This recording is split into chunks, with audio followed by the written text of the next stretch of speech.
Assalamualaikum warahmatullahi wabarakatuh. Bismillahirrahmanirrahim. Alhamdulillahirabbil alamin. Wa bihi nasta'in 'ala umuri dunya waddin. Wassalatu wassalamu ala asyrafil anbiya wal mursalin wa ala alihi wa sahbihi wa man sara ala nahjihi bi ihsanin ila yaumil wa ba'd. Allahumma inna nas'aluka ilman nafi'a wa na'udzubika min ilmin la yanfa'. Allahumma 'allimna ma yanfa'una wanfa'na bima 'allamtana. Allahumma aslih lana umurana kullaha wa aslih ulata umurina. Allahumma unsurna wal muslimin al madlumin fi Filastin wa fi kulli makan. Alhamdulillah, kita panjatkan puji dan syukur kita kepada Allah Tabaraka wa Ta'ala atas segala nikmat dan karunia Allah berikan kepada kita. Sebagaimana salawat beriring salam semoga tercurah kepada Rasulullah SAW beserta para keluarga, para sahabat, dan orang-orang yang istiqomah berjalan di bawah naungan sunnah beliau sampai hari kiamat kelak. Kita meminta kepada Allah dengan nama-nama yang husna dan sifat-sifat yang maha mulia. Allah berikan kita ilmu yang bermanfaat dan melindungi kita dari ilmu yang tidak bermanfaat. Allah perbaiki urusan-urusan kita dan urusan pemimpin-pemimpin kita. Allah Subhanahu wa Ta'ala tolong kita dan saudara-saudara kita khususnya terzalimi di Palestina dan berbagai macam tempat. Allah Maha berkuasa atas segala sesuatu. Semoga Allah SWT merahmati para ulama kita, khususnya Imam Nawawi rahimahullah ta'ala, keluarga beliau, orang tua beliau, guru-guru beliau, dan para ulama-ulama kita yang lain, dan guru-guru kita. Amin ya rabbal alamin. Alhamdulillah, kita bersyukur kepada Allah Subhanahu wa ta'ala. Kita kembali dipertemukan di majelis ini, dan semoga Allah Subhanahu wa Ta'ala memberikan ilmu nafi pada kesempatan pagi hari ini, dan semoga Allah Subhanahu wa Ta'ala memberkahi setiap langkah-langkah kita. Amin ya rabbal alamin. Hadirin Allah muliakan,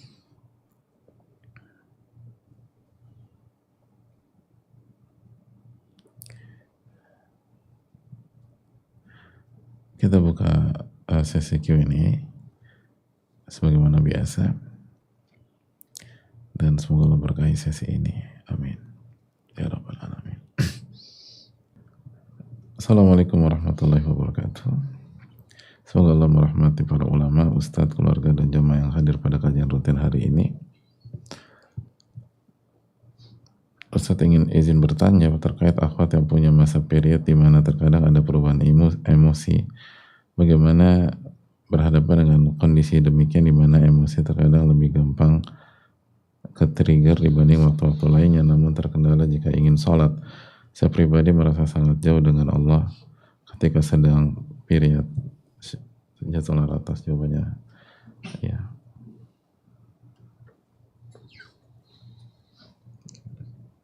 Kata.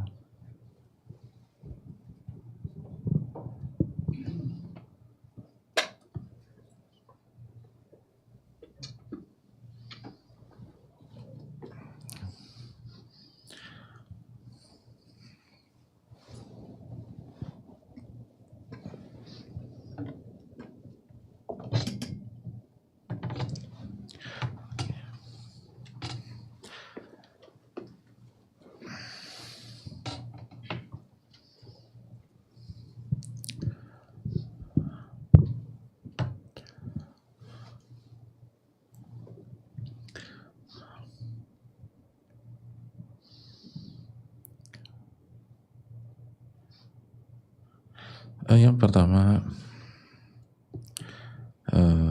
hadirin Allah muliakan, khususnya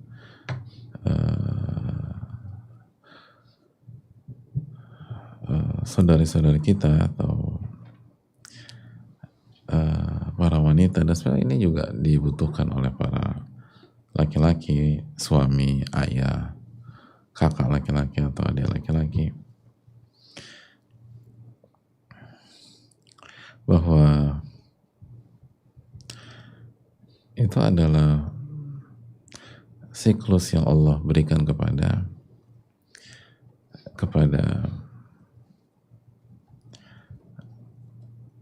wanita secara umum.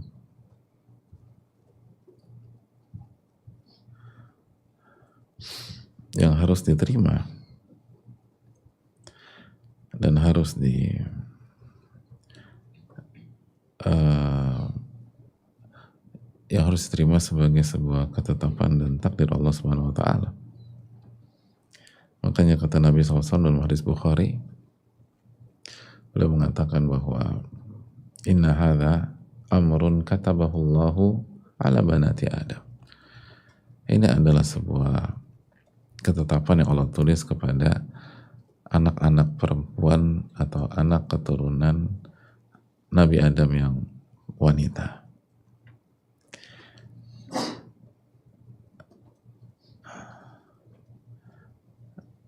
Jadi itu adalah ketetapan yang Allah tulis untuk wanita. Maka menerima hal ini adalah salah satu bagian dari beriman kepada takdir Allah Subhanahu wa taala kepada kita.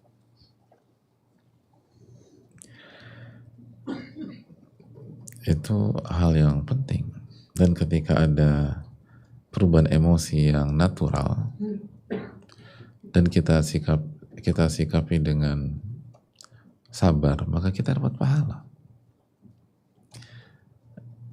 Ada rasa sakit karena period, lalu kita sikapi dengan sabar dan kita menerima ini sebagai takdir atau beriman sebagai takdir, maka kita dapat pahala yang tidak dialami oleh laki-laki.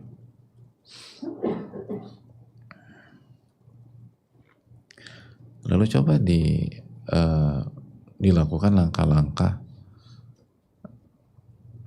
nyata seperti perkuat iman sebelum datangnya period atau datangnya haid. Lalu ketika haid, kerjakan amal soleh yang tetap dibuka oleh Allah Subhanahu wa taala. Oke, kita tidak boleh sholat sebagai wanita ketika haid, tapi kita bisa berzikir kepada Allah Subhanahu wa taala. Kita bisa bersalawat kepada Rasulullah SAW. Kita bisa berbuat baik. Kita bisa tolong saudara kita. Wallahu fi auni al-abdi ma kana al-abdu fi auni akhi. Dan jangan pernah lupa bahwa ketika kita tidak sholat, kita niatkan menjalankan perintah dan larangan Allah Subhanahu wa taala. Karena kita tidak sholat subuh karena Allah yang larang. Kita nggak sholat zuhur karena Allah yang larang. Kita tidak sholat asar karena Allah yang larang. Maka kita sedang beribadah kepada Allah Subhanahu wa taala. Pada saat kita tidak sholat subuh, tidak sholat zuhur, tidak sholat asar, tidak sholat maghrib, tidak sholat isya. Kenapa? Karena kita lakukan dalam rangka menjalankan perintah dan larangan Allah karena rasa cinta kita, kerendahan kita, dan ketundukan kita kepada Allah Subhanahu wa taala. Maka itu adalah ibadah dan kita dapat pahala. Makanya sebagian ulama fikih dan usul ketika ditanya meminum obat pemberhenti haid untuk melakukan sebagian ibadah, sebagian atau diantara, sekali lagi diantara jawabannya ya, mereka mengatakan selama tidak ada side effect, nggak ada efek samping atau mudaratkan, diperbolehkan. Tapi mereka juga kasih pandangan, bukankah ketika Anda tidak beribadah dalam rangka cinta kepada Allah, merendah dan tunduk kepada Allah, itu pun juga ibadah. Itu pun juga ibadah kepada Allah Subhanahu wa taala. Maka ini yang harus kita resapi. Jadi ilmunya tuh diperkuat gitu loh, dan amalan hatinya diperkuat, sehingga kekurangan di satu sisi itu bisa diperkuat dari sisi yang lain.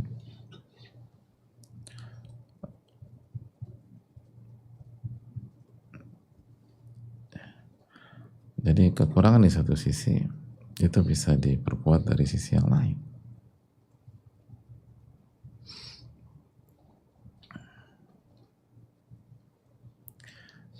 Jadi itu hal yang perlu kita camkan.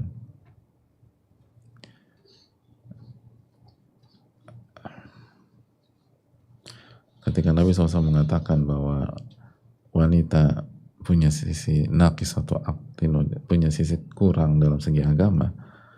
Lalu ditanyakan, dari sisi apa agama wanita itu kurang? Lalu kan dijawab, alaysa idha hadat lam tusalli wa lam tasum. Bukankah ketika haid dia tidak sholat dan tidak puasa? Ya, itu sisi kekurangan. Jadi kalau kita bisa backup dari sisi kelebihan lain, sisi niat, sisi sabar, sisi amalan hati yang lain, maka itu hal poin yang perlu kita camkan.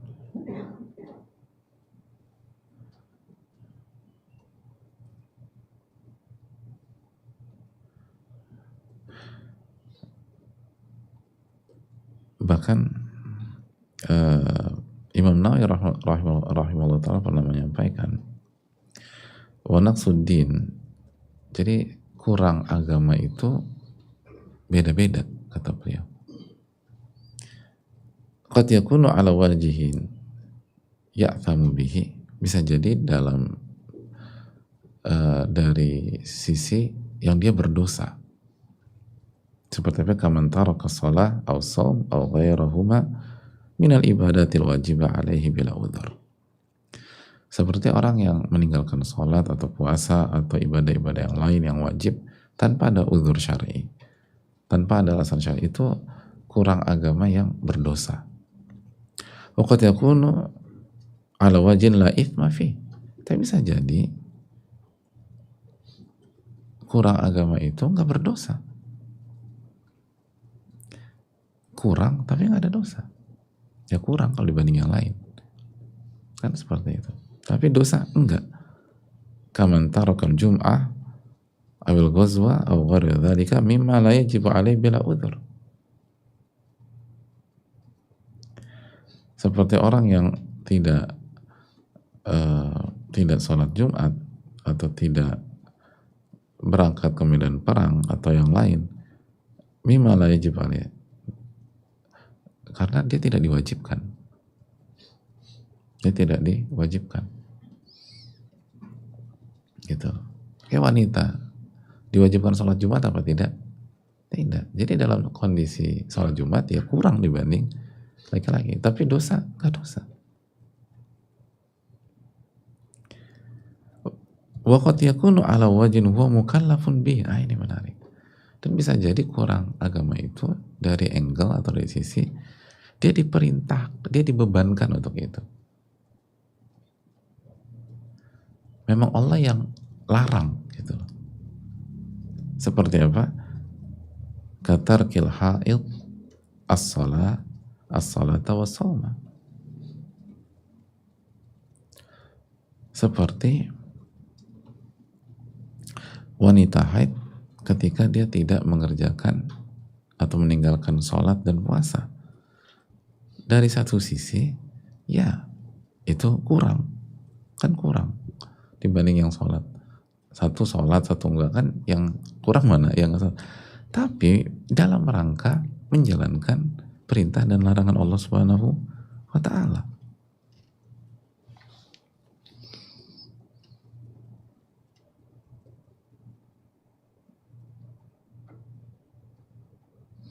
Itu poin.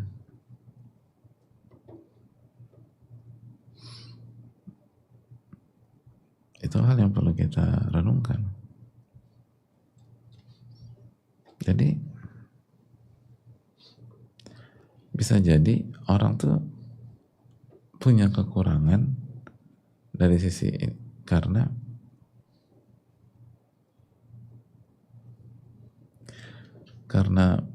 menjalankan perintah Allah, menjalankan perintah Allah. Itu hal yang perlu kita renungkan bersama-sama. Jadi menarik keterangan para ulama dalam masalah ini dalam rangka mukallaf. Makanya sebagian ulama mengatakan apabila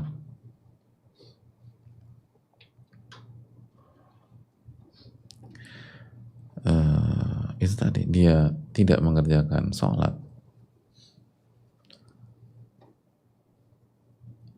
karena menjalankan larangan Allah, maka dia dapat pahala.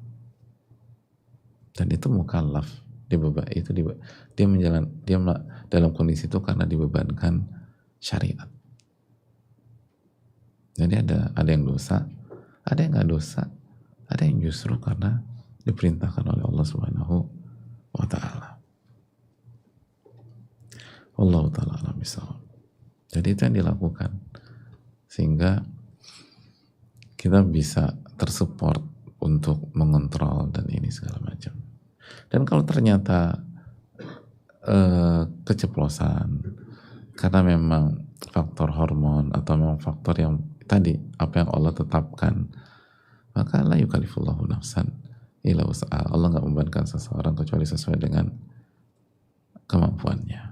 Allah ta'ala bishawab.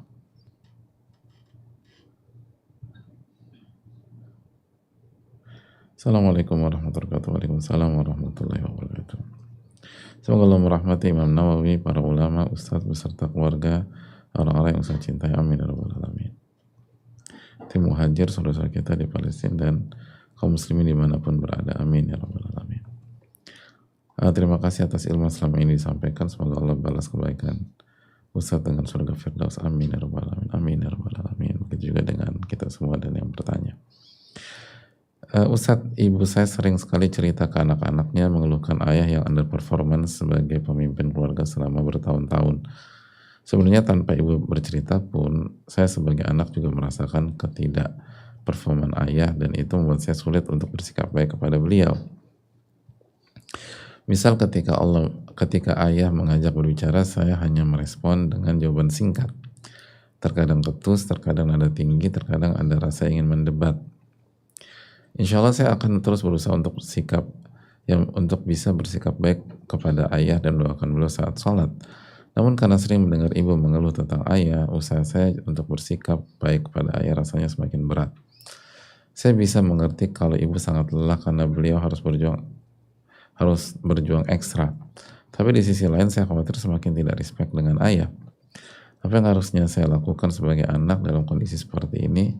Mohon nasihatnya jazakallahu khairan wa barakallahu fikum. Ya, terima kasih atas pertanyaannya.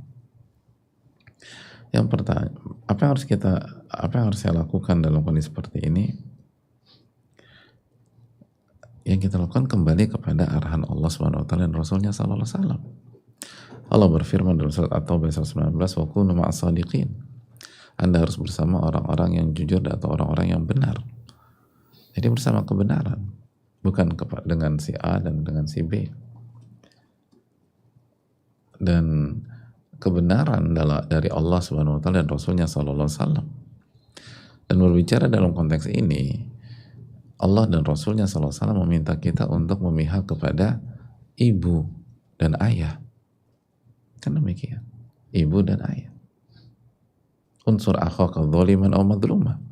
Tapi ayah yang zalim, ibu yang terzolimi. Nabi SAW bersabda, tolonglah saudaramu yang zalim dan yang terzolimi. Dua-duanya disuruh ditolong, bukan hanya ibu aja yang ditolong, harus tolong ayah juga. Terus gimana nolong ayah? Cegah dari kezaliman, kata Nabi SAW. Bukan dimusuhin, bukan dibenci, bukan di segala macam. Dan kebenaran dalam Al-Quran dan Sunnah pun mengarahkan kita untuk tetap berbuat baik kepada mereka berdua.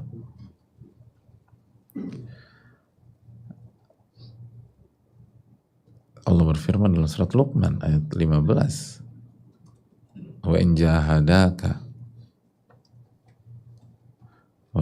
jahadaka ala an tusyrika, dan apabila kedua orang tua kalian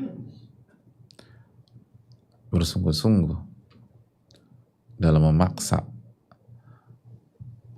agar kalian melakukan kesyirikan,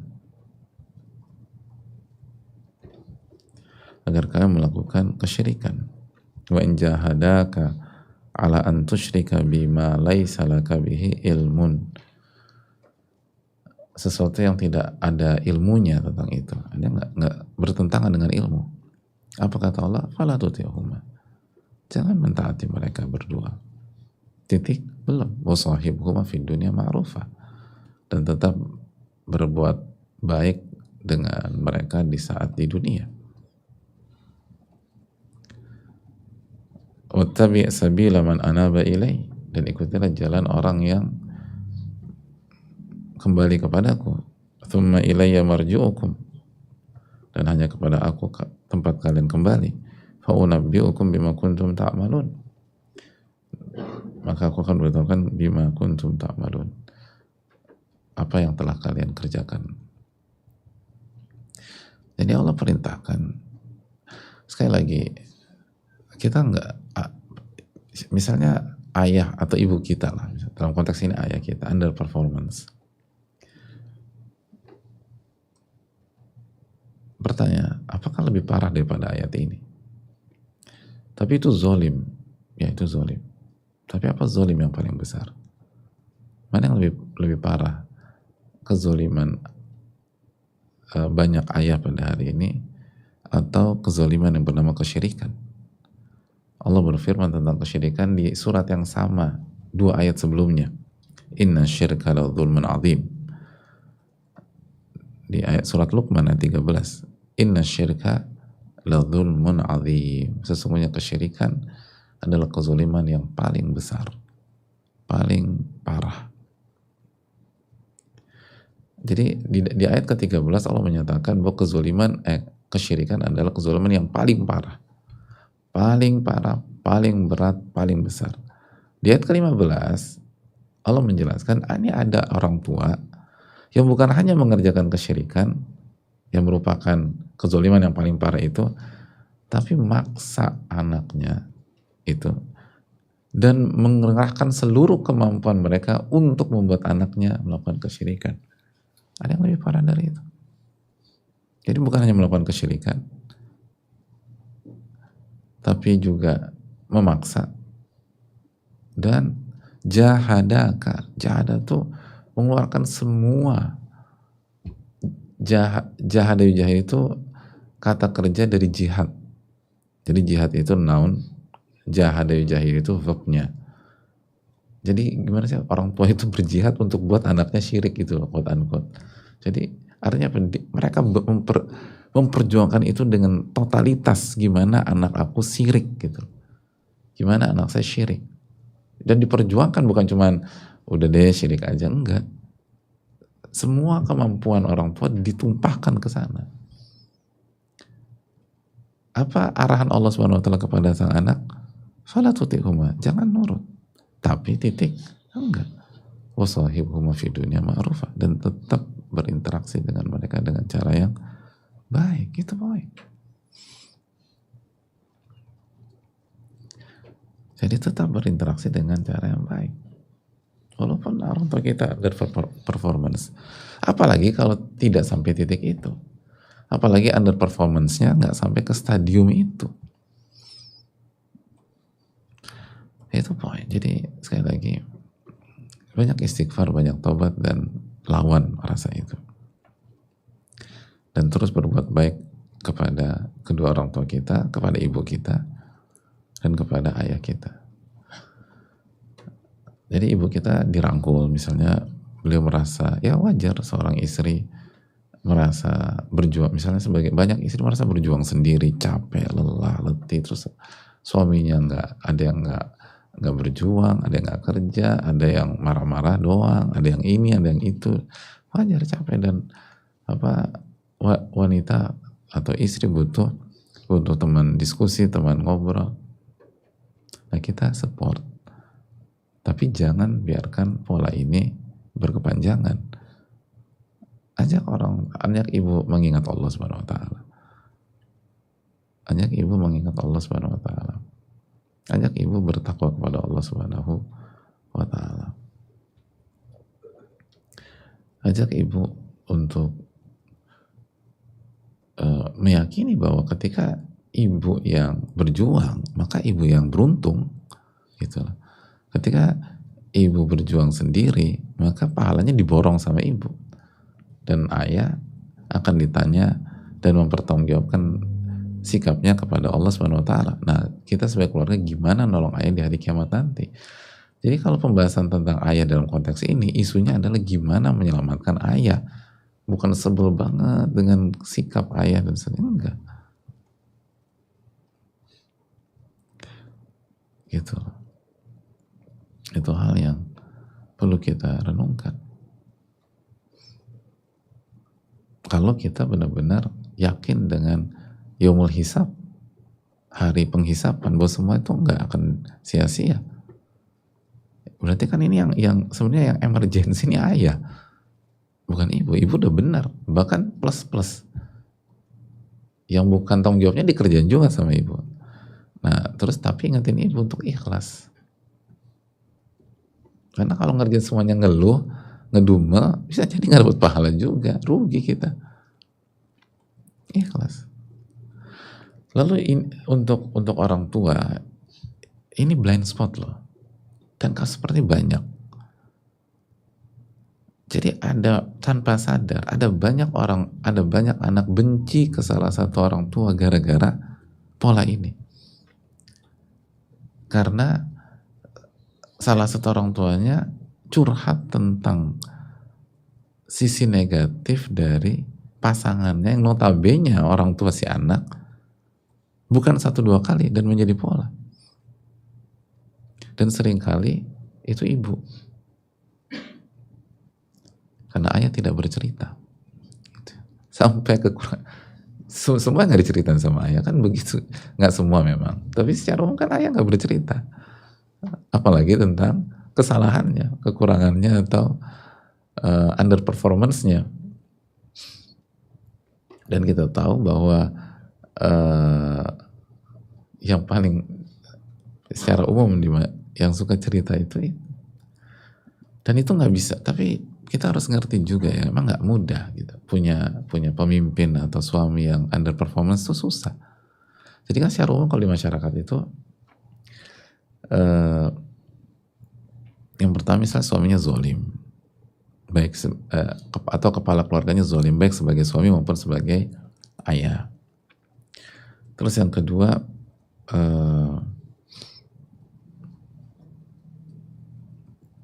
seringkali ini sudah jadi pola. Terus yang ketiga,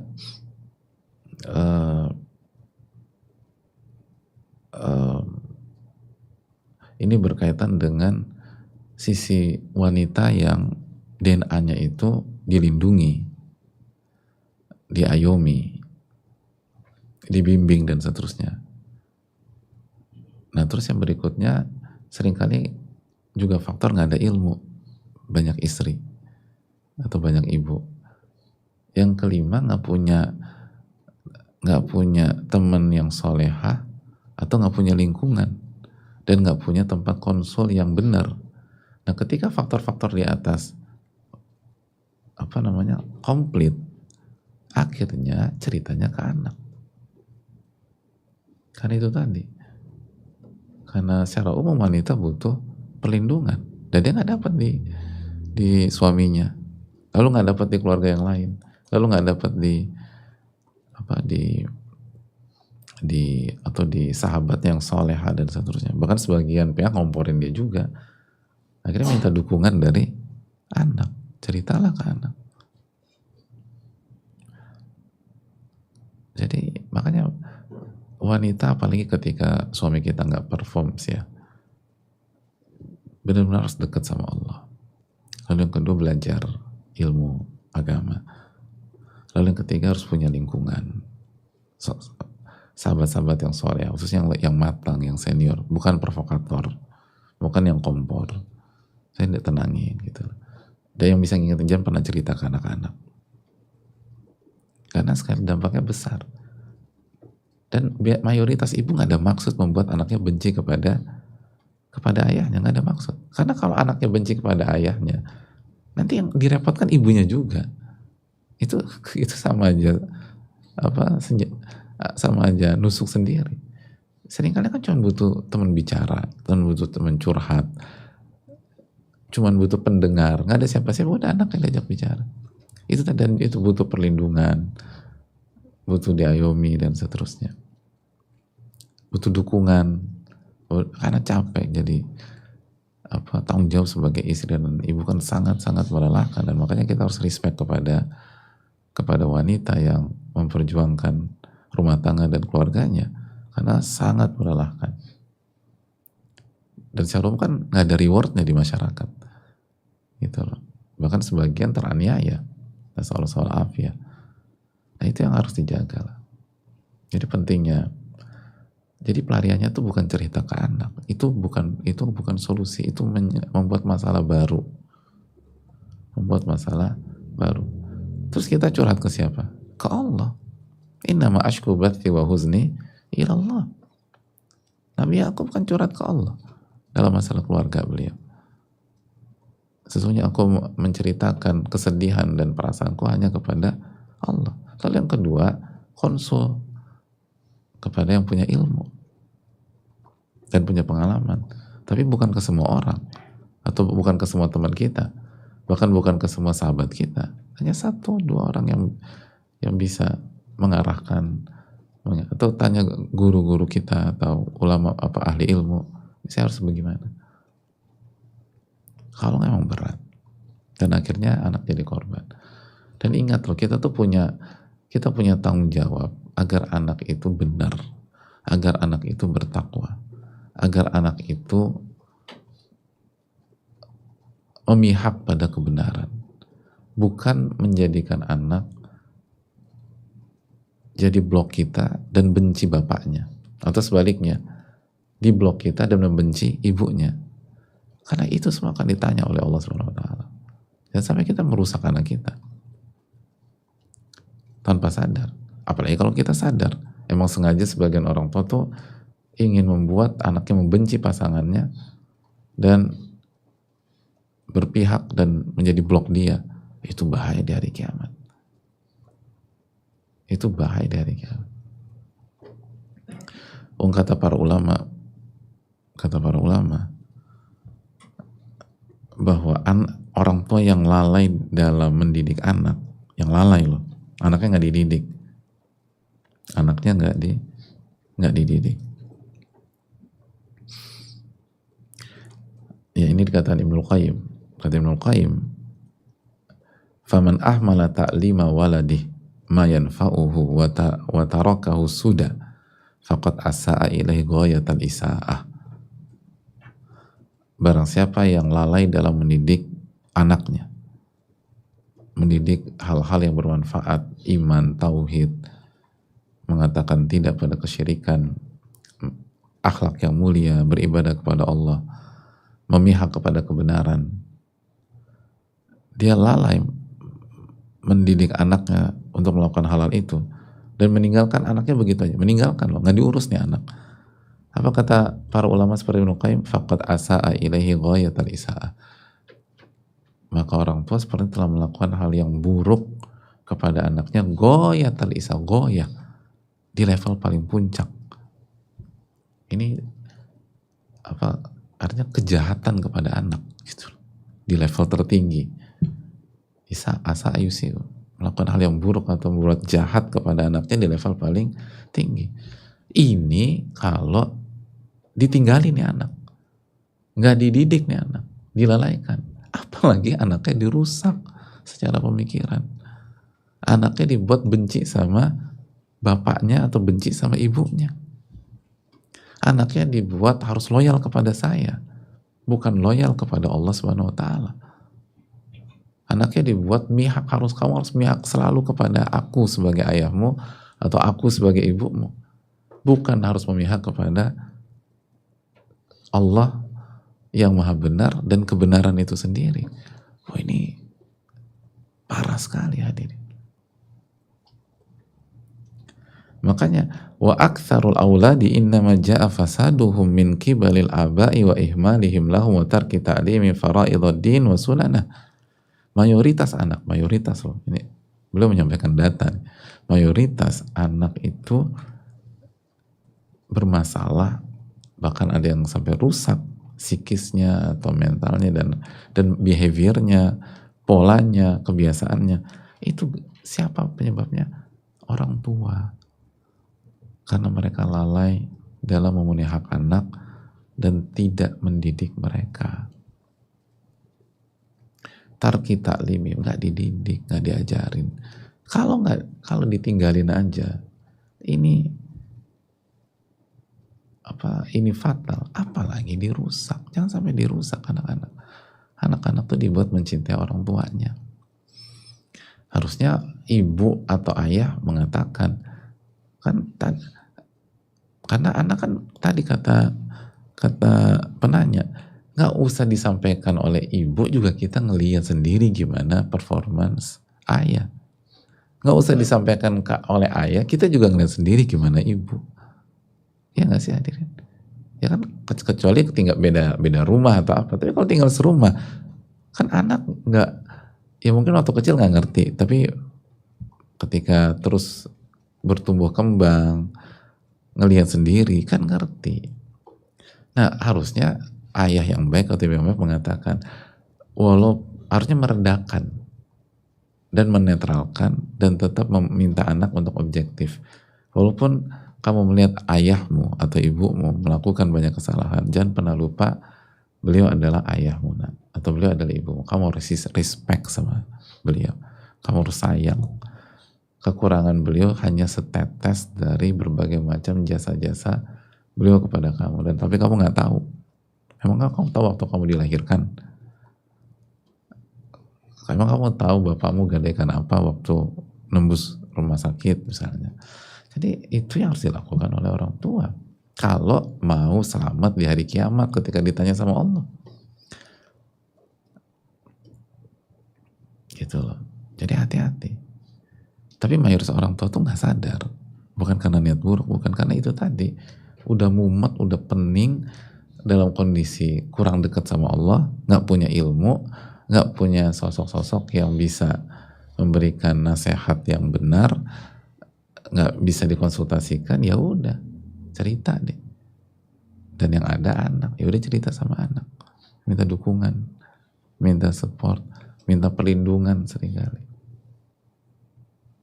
Akhirnya bukannya menyelesaikan masalah, tambah masalah baru lagi. Gitu. Dan kalau suami tahu, tambah kesel dia sama kita, karena dia membuat anaknya benci sama dia.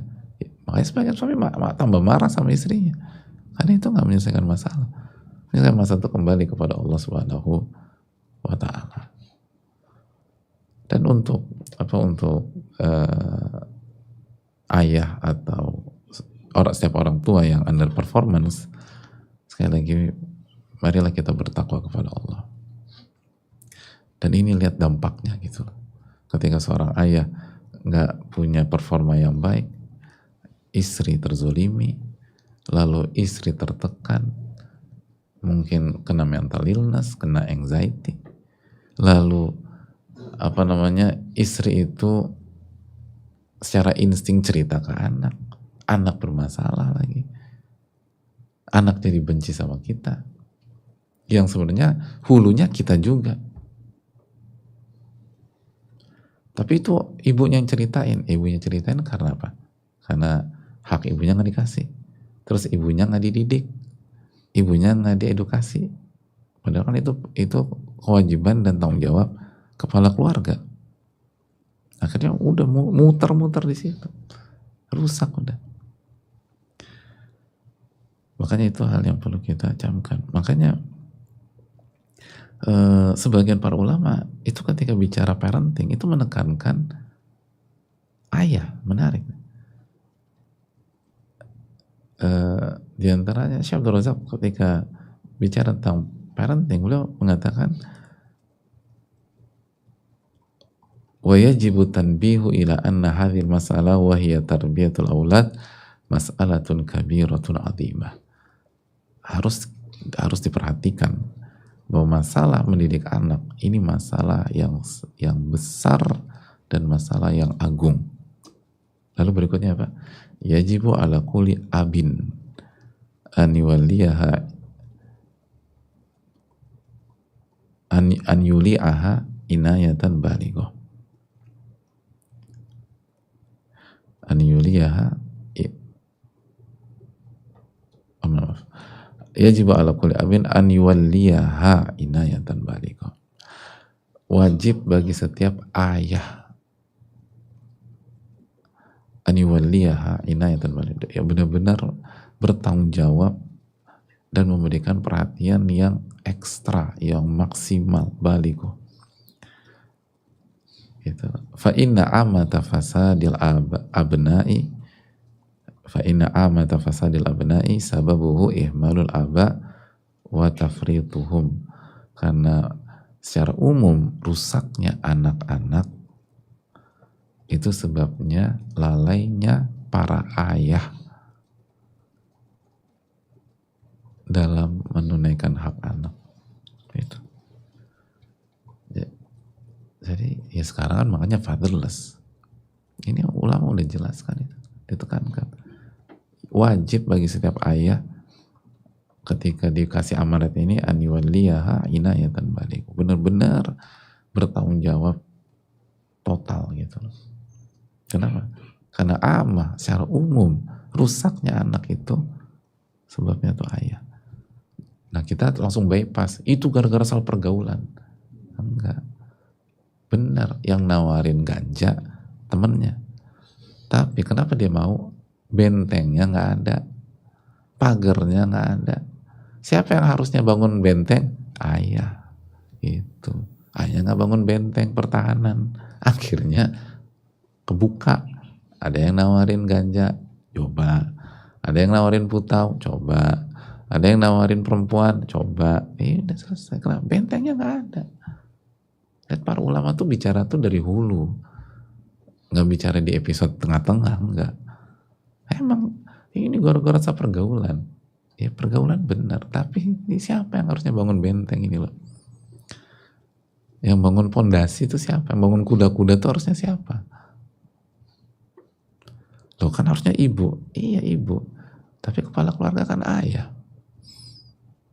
Kalau ada masalah di divisi, hadirin puncak tertinggi, yang dipanggil siapa? Kepala divisi. Itu kenapa anak buah lo tuh? Lo gak bisa megang? Gitu kan. Jadi kepala divisi yang dipanggil. Jadi sekali lagi, kepala keluarga itu ayah. Itu yang jadi ini hal yang perlu kita. Jadi bagi ayah itu tadi, kalau kita nggak punya performa yang baik, itu kemana-mana urusan, kemana-mana, dan rusaknya tuh kemana-mana. Semoga ini menjadi bahan renungan bagi kita semua, dan ini contoh nyata dalam kasus ini. Semoga Allah memberikan taufik, dan bagi kita nggak ada waktu terlambat, segera perbaiki, segera istighfar, segera taubat kalau kita mengalami hal ini. Dan setiap pihak menjalankan tugasnya masing-masing. Kulun ya'malu ala syakilati. Setiap pihak menjalankan kotaknya masing-masing. Ayah perbaiki performanya, ibu didik anak, dan jangan pernah curhat-curhat yang kontraproduktif seperti ini. Udah terbukti ini ngerusak. Anak terus berusaha objektif dan tunaikan hak orang tua, dan dekat sama Allah Subhanahu wa Ta'ala. Jadi ketika semua pihak sepakat untuk memperbaiki diri masing-masing, insya Allah mereka akan ketemu di tengah, dan akan ada perbaikan, ada improvement, ada kemajuan yang kita harapkan bersama. Semoga Allah memberikan taufik. Subhanallahi wa bihamdihi, astaghfirullah wa atubu ilaik. Assalamualaikum warahmatullahi wabarakatuh.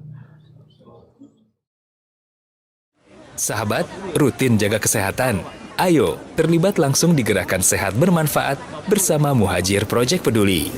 Insya Allah, setiap kegiatannya membawa maslahat besar bagi kita maupun saudara-saudara lainnya. Apa saja kegiatan dan manfaatnya? Donor darah.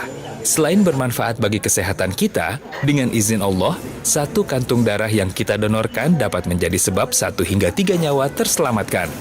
Khitan massal, mendukung perjuangan lebih dari 100 anak laki-laki muslim per tahun dalam menunaikan syariat Islam berupa khitan. Webinar kesehatan gratis, menambah pengetahuan seputar masalah-masalah kesehatan dan tata laksana pencegahan atau penanganan penyakit sebagai ikhtiar preventif terhadap penyakit. Pelayanan kesehatan gratis, berkesempatan mengecek kesehatan tekanan darah, kadar gula, dan kolesterol dalam darah secara rutin. Kacamata Ilmu menjadi bagian perjuangan para penuntut ilmu yang berikhtiar menjaga kualitas penglihatan untuk menunjang aktivitas menuntut ilmu. Raih seluruh pahala dan manfaat yang bisa kita raih dengan terlibat dalam rangkaian program Gerakan Sehat Bermanfaat, baik sebagai peserta maupun pihak yang mendukung terselenggaranya program tersebut dengan cara berdonasi. Semoga setiap donasi yang disalurkan membawa keberkahan dari Allah untuk kita maupun saudara-saudara muslimin lainnya yang terlibat. Salurkan sedekah terbaik kita melalui rekening